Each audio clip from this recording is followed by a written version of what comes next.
एक ऐसे समय में जब भारत के छोटे छोटे राज्य आपस में लड़ रहे थे, एक तुर्क मंगोल योद्धा के द्वारा काबुल के पहाड़ों से भारत पर बुरी नजर डाला जाता है। और भारत सिर्फ उसके लिए एक जमीन नहीं था, बल्कि एक मौका बन जाता है साम्राज्य विस्तार करने का। राजपूतों और मराठों जैसे शक्तिशाली राजाओं के रहते कैसे विदेशी ताकतों ने भारत पर इतने लंबे समय तक राज कैसे?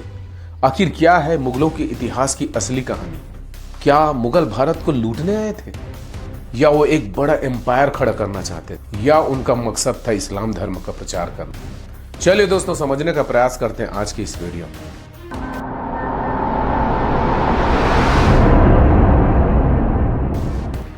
इसको समझने के लिए हमें सबसे पहले बाबर को समझना होगा, क्योंकि वह बाबर ही था जिसने भारत में मुगल साम्राज्य की नींव रखी। बाबर का असली नाम था जहीरुद्दीन मोहम्मद बाबर। उसका जन्म 14 फरवरी 1483 में फरगना में हुआ था, जो आज के उज्बेकिस्तान के अंतर्गत आता है। बाबर को उसके पिता के तरफ से तैमूरलंग का वंशज और उसकी माता के तरफ से चंगेज खा का वंशज माना जाता है। वही तैमूरलंग जिसके द्वारा 1398 में भारत के सुल्तान नसीरुद्दीन मोहम्मद तुगलक के समय दिल्ली पर आक्रमण कर दिया था, और उसके ही सेनापति खिज्र खां के द्वारा भारत पर सैयद वंश की नींव रखी गई थी। और वो चंगेज खां जिसके आक्रमण से बचने के लिए ख्वारिज्म के सम्राट जलालुद्दीन बर्नी को दिल्ली सल्तनत के सुल्तान इल्तुतमिश ने अपने यहां शरण देने से मना कर दिया था। इतने भयानक और दुर्दांत लोगों का वंशज था बाबर। केवल 12 वर्ष की ही उम्र में बाबर फरगना की राजगद्दी पर बैठता है, लेकिन यह बात बाबर के रिश्तेदारों को पसंद नहीं आती और बाबर को हटाने के लिए षड्यंत्र शुरू कर दिया जाता है और बाबर को फरगना और समरकंद से बेदखल कर दिया जाता है। कई सालों बाद 1504 में बाबर के द्वारा अफगान की राजधानी काबुल को जीत लिया जाता है, लेकिन बाबर सिर्फ काबुल से संतुष्ट होने वाला नहीं था। वह अपने साम्राज्य का विस्तार करना चाहता था, और बाबर जानता था अगर साम्राज्य का विस्तार करना है तो उसे बहुत बड़ी मात्रा में धन दौलत की आवश्यकता होगी। और उस समय भारत से ज्यादा धन शायद किसी और देश के पास रहा होगा, क्योंकि उस समय दुनिया भर में भारत को सोने की चिड़िया कहा जाता था। भारत को गुलाम बनाने और उसमें राज करने के उद्देश्य से वह भारत की ओर प्रस्थान करता है। बाबर के द्वारा भारत पर 5 बार आक्रमण किया जाता है, जिसमें भारत के विरुद्ध उसका पहला आक्रमण 1519 में यूसुफ जाई जातियों के विरुद्ध होता है, जिसमें वह बाजोर और भेरा नामक स्थानों को अपने अधिकार में ले लेता है। और यहाँ विजय होने के साथ ही उसका मनोबल और बढ़ते जाता है। उस समय हिंदुस्तान में लोदी वंश का राजा इब्राहिम लोदी का शासन चल रहा था। इसके अलावा अगर राजस्थान की बात करें तो वहां राजपूताना का शासन चल रहा था, और दक्षिण भारत में विजयनगर अपने पैर पसार रहे थे। माना जाता है कि इब्राहिम लोदी बड़ा ही सनकी किस्म का शासक था।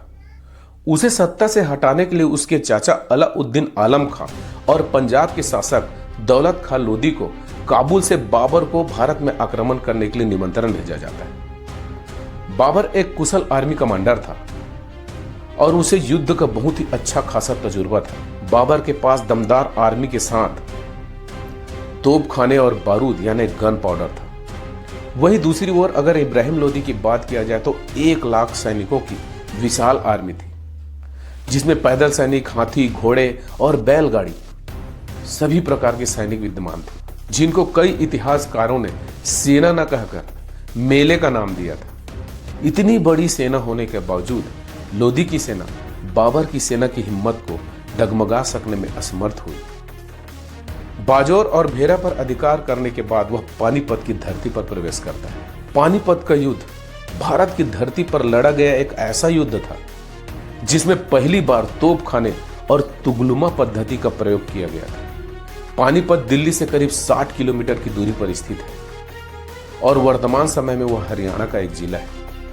बाबर अपनी रणनीति पहले ही बना चुका था, इसलिए वह इब्राहिम लोदी को ललकारना प्रारंभ कर देता है।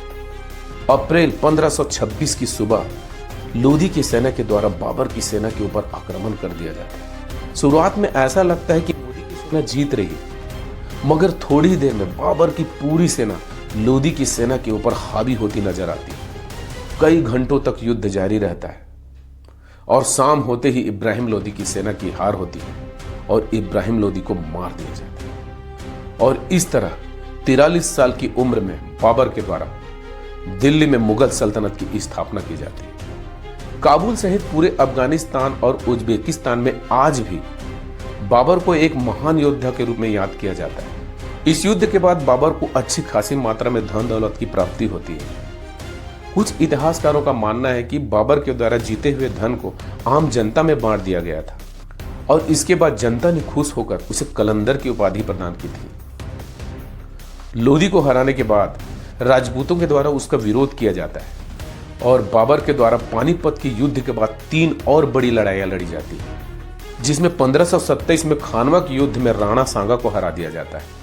खानवा के युद्ध में बाबर के द्वारा राणा सांगा के खिलाफ जिहाद का नारा दिया जाता है, जो आज तक कई लोगों के मन में बसा हुआ है। इसके बाद चंदेरी के युद्ध में मेदिनी राय को और घाघरा के युद्ध में अफगानों को बाबर के द्वारा बुरी तरीके से हरा दिया जाता है और इस तरह शासन करते हुए करीब 48 वर्ष की आयु में 26 दिसंबर 1530 को आगरा में बाबर की मृत्यु हो जाती है और 29 दिसंबर 1530 को बाबर की मृत्यु होने के बाद हुमायूं को दिल्ली का बादशाह बनाया जाता है। हुमायूं के 3 और भाई थे, कमरान, असगरी और हिंदाल।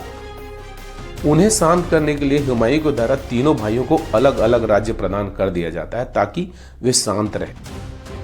मगर इसी बीच अपने शासन के लगभग 9 साल के बाद उसे एक भयंकर युद्ध का सामना करना पड़ता है। सन 1539 में चौसा के युद्ध में शेर शाह सूरी और हुमायूं के बीच एक भीषण लड़ाई लड़ी जाती है।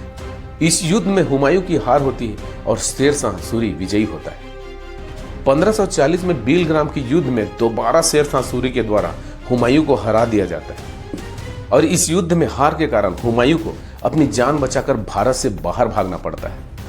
कुछ समय तक वह सिंध में भेष बदल कर रहता है।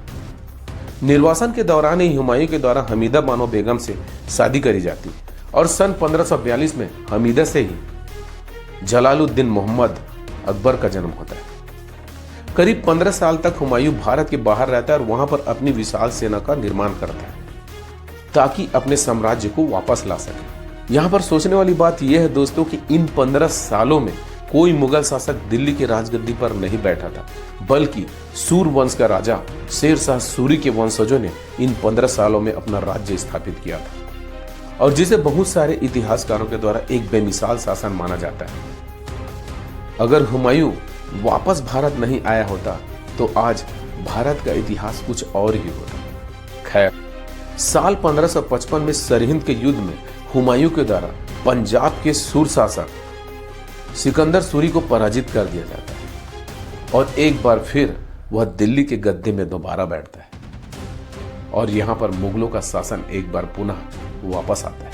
लेकिन इसी वर्ष लाइब्रेरी में सीढ़ियां चढ़ते वक्त उनका पैर अचानक फिसल जाता है और उनकी मृत्यु हो जाती है। हुमायूं के मौत के बाद मुगल साम्राज्य थोड़ा सा कमजोर पड़ता है, लड़खड़ाता है और इसी बीच हेमू के द्वारा मुगल साम्राज्य के ऊपर आक्रमण कर दिया जाता है। उस समय अकबर की आयु केवल 13 वर्ष की थी और वह राजा हेमू के सेना के आगे लड़ने में असमर्थ था, वह कुछ नहीं कर सकता था। लेकिन मुगलों के पास एक वफादार सेनापति था, इसका नाम था बैरम खान। बैरम खान के द्वारा अपनी सेना को तैयार करी जाती है और 1556 में पानीपत की दूसरी लड़ाई होती है जिसमें राजा हेमू को हरा दिया जाता है। यहाँ पर जानने वाली बात यह है दोस्तों कि पानीपत की दूसरी युद्ध में राजा हेमू को बैरम खान ने हराया था, न कि अकबर।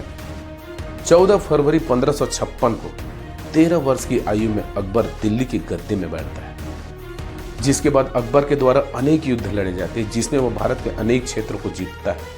हालांकि अधिकांश युद्धों में उनके सेनापति के द्वारा ही युद्धों को लड़ा गया था और राज्यों को जीता गया था। केवल मेवाड़ के युद्ध और असीरगढ़ के युद्ध में अकबर खुद सेनापति था। अकबर को एक धर्मनिरपेक्ष राजा माना जाता था, मगर दोस्तों इस विचारों पर भी मतभेद है। दोस्तों ऐसा माना जाता है कि अकबर एक अनपढ़ मुगल बादशाह था, मगर वह राजा बनते ही लोगों के दिलों को जीतने का प्रयास किया। उसने 1563 में तीर्थ यात्रा कर और 1564 में हिंदुओं पर लगने वाले जजिया कर को समाप्त कर दिया था। साल 1605 में अकबर की फूड पॉइजनिंग के कारण मौत हो जाती है। अकबर के बाद दिल्ली की सत्ता सलीम के हाथों में आती है।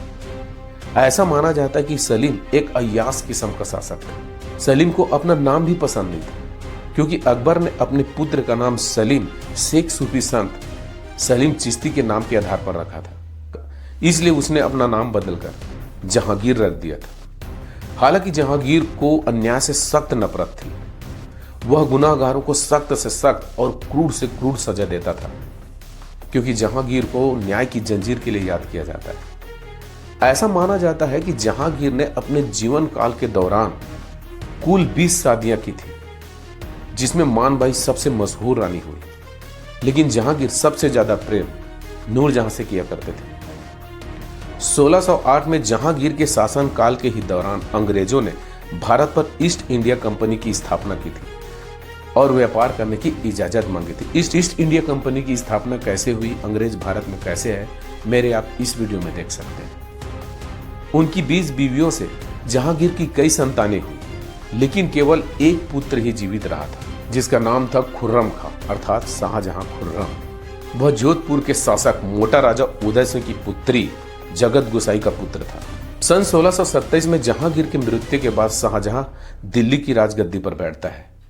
शाहजहां के शासनकाल में दिल्ली सहित पूरे हिंदुस्तान में बहुत तेजी से तरक्की होती है।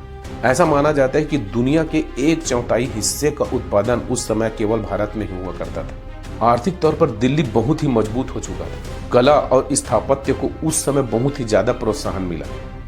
विश्व प्रसिद्ध ताजमहल, मोती मस्जिद, दिल्ली का लाल किला, दीवाने आम, दीवाने खास जैसे कई नायाब स्थापत्यों का निर्माण शाहजहां के द्वारा ही किया गया था। शाहजहां के द्वारा ही अपने लिए एक मयूर सिंहासन का निर्माण करवाया गया था, जिसमें कई बेशकीमती हीरे जड़े हुए थे, जिसमें से एक था कोहिनूर हीरा। लेकिन 1639 में ईरान के राजा नादिर शाह के द्वारा शाहजहां को परास्त कर दिया गया था और इसके बाद नादिर शाह अपने साथ मयूर सिंहासन को ईरान ले गया था और साथ में कोहिनूर हीरा को भी ले गया था। शाहजहां जब बूढ़ा होने लगा तो उसने फैसला किया वह अपना राजपाट अपने बेटों में बांट देगा। शाहजहां के द्वारा अपने बड़े बेटे दारा शिकोह को अपनी राजगद्दी सौंपी जाती है। दारा शिकोह सभी धर्मों का आदर किया करता था। उन्हें शाह बुलंद इकबाल के रूप में जाना जाता है। वह एक न्यायप्रिय राजा था। लेकिन दारा शिकोह के राजा बनते ही शाहजहां के तीसरे बेटे औरंगजेब के द्वारा सन 1658 में अपने भाई के विरुद्ध ही युद्ध छेड़ दिया जाता है। धर्मत का युद्ध, सामूगढ़ का युद्ध और देवराई के युद्ध में दारा शिकोह की हार होती है और जिसके बाद इस्लाम धर्म की अवमानना के आरोप में औरंगजेब के द्वारा अपने ही भाई दारा शिकोह की हत्या करवा दी जाती है और दिल्ली का बादशाह बन जाता है औरंगजेब। बादशाह बनते ही औरंगजेब के द्वारा अपने पिता शाहजहां को आगरा के किले में कैद करवा दिया जाता है। औरंगजेब कितना क्रूर था इसका अंदाजा आप इस बात से लगा सकते हैं कि भाई की मौत के बाद उसका गला धड़ से अलग करके औरंगजेब अपने पिता के पास उसे ले गया था। औरंगजेब एक कट्टर सुन्नी मुसलमान था। वह काफिरों के देश को इस्लाम के देश में परिवर्तन करने की अपनी महत्वपूर्ण लक्ष्य मानता था। औरंगजेब ने कुरान को अपने शासन का मुख्य आधार बनाया था। औरंगजेब बादशाह बनते ही हिंदुओं के ऊपर अत्याचार करने शुरू कर देता है। जगह जगह मंदिरों को तुड़वा कर मस्जिदों का निर्माण करवाया जाता है। गैर मुसलमानों पर पुनः जजिया कर प्रारंभ कर दिया जाता है। कई हिंदुओं को जबरन धर्म परिवर्तन करवाया जाता है और इस्लाम धर्म स्वीकार करवाया जाता है। ऐसा माना जाता है कि उसके शासनकाल में हर जगह कत्लेआम हुआ करता था।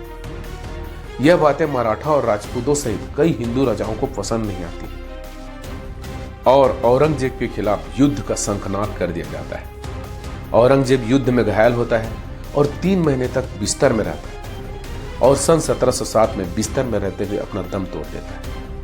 औरंगजेब की मौत के बाद मुगल साम्राज्य से धीरे धीरे कमजोर होने लगता है। उसके बाद दिल्ली में कई मुगल बादशाह बनते, लेकिन किसी में वह बात नहीं थी जो अभी तक के सभी मुगल शासक में हुआ करता था। सन 1707 से 1857 की क्रांति के बीच बहादुर शाह जफर प्रथम से लेकर बहादुर शाह जफर द्वितीय तक करीब 9 राजा हुए, मगर किसी ने भी बहुत अधिक समय तक राज नहीं किया। जहांगीर शाह ने अपने शासनकाल के दौरान लाल कुमारी नामक वेश्या को शासन में हस्तक्षेप करने का आदेश दे रखा था, जिसके कारण उसे लंपट मूर्ख कहा जाता था।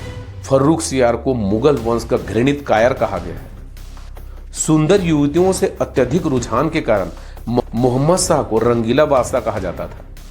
ऐसे ऐसे बेहतरीन बादशाह उस समय हुए थे। वहीं दूसरी ओर अंग्रेज लगातार मजबूत हो रहे थे और इस तरह कई राज्यों में मुगल शासकों का अंत हो गया था। मुगलों के अंतिम बादशाह बहादुर शाह जफर द्वितीय हुए। सन 1857 की क्रांति के समय को ही मुगल साम्राज्य का अंतिम समय माना जाता है और इस तरह दिल्ली सल्तनत की कमजोर सैन्य शासन व्यवस्था और प्रजा में अशांति और भारतीय राजाओं में आपसी युद्ध की चाह में और बाबर का इब्राहिम लोदी के खिलाफ युद्ध में कुछ स्थानीय राजाओं का सहयोग देने के कारण मुगल साम्राज्य भारत का एक अमिट इतिहास बनकर रह गया। दोस्तों, अगर बाबर हिंदुस्तान न आया होता तो शायद भारत में मुगल साम्राज्य की स्थापना ही नहीं हुई होती और शायद इस्लाम धर्म भी भारत में इतना ज्यादा रूप में नहीं पनपा होता। भारत में कभी लाल किला, ताजमहल जैसे भव्य इमारतें नहीं दिखी। दोस्तों, आपके हिसाब से अगर मुगल भारत में नहीं आए होते तो भारत का इतिहास कैसा रहा होता? कमेंट करके जरूर बताइए। और मुगल साम्राज्य के बाद भारत कैसा था, आगे के इतिहास को जानने के लिए हमारे चैनल में बने रहिए। अगर आपको हमारा वीडियो पसंद आता है तो हमारे चैनल को लाइक कीजिए, सब्सक्राइब कीजिए और शेयर कीजिए। तब तक के लिए जय हिंद, जय भारत।